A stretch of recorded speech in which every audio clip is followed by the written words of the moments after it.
Welcome back to Learning with the Difference School Morning Assembly Anchoring Script for World Population Day, which is on 11th of July.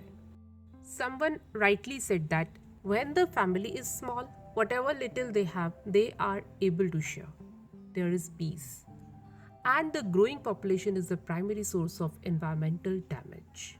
It's time to take a stand. It's time to raise awareness. A very hearty morning to the respected principal sir, teachers, and my fellow students. This is Minakshi from class 8 presenting today's morning assembly on the occasion of World Population Day. Let us join our hands, protect and participate in God's creation on this special day. But first, let's we start our assembly with God's prayer. So everybody join your hands and close your eyes. Start prayer.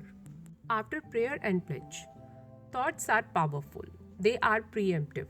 Gautam Buddha once said that thoughts drive your emotions. What you think, you become. So always think good. Always think that best is going to happen. And with this, let us take lesson from today's thought.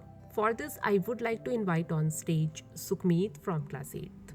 Good morning, everyone. My name is Sukhmeet, and thought of the day is overpopulation is a root problem of all the environmental issues. If you can control the population, you can control almost anything. Thank you. Have a nice day. Thank you very much, Sukhmeet.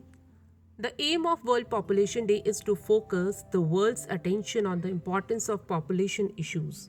Every year, the United Nations celebrates the day on a particular theme. The theme for this year is a world of 8 billion towards a resilient future for all, harnessing opportunities and ensuring rights and choices for all.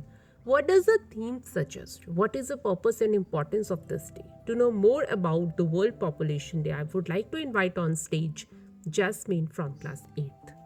Thank you, Jasmine, for sharing such valuable informations. Human population growth impacts the Earth system in a variety of ways.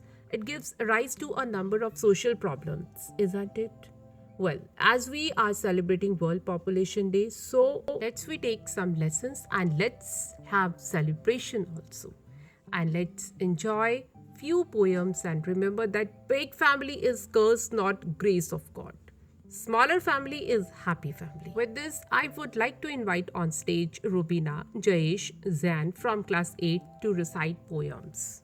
Thank you to all, and after national anthem, let us work together towards greater equality and solidarity to ensure that our planet can support our needs and those of future generations. And let us renew our promise to fully implement the 2030 agenda for sustainable development for a sustainable and inclusive future for all 8 billion of us, leaving no one behind. And here we end today's morning assembly. Thank you to all of you for your cooperation. Have a gorgeous day ahead.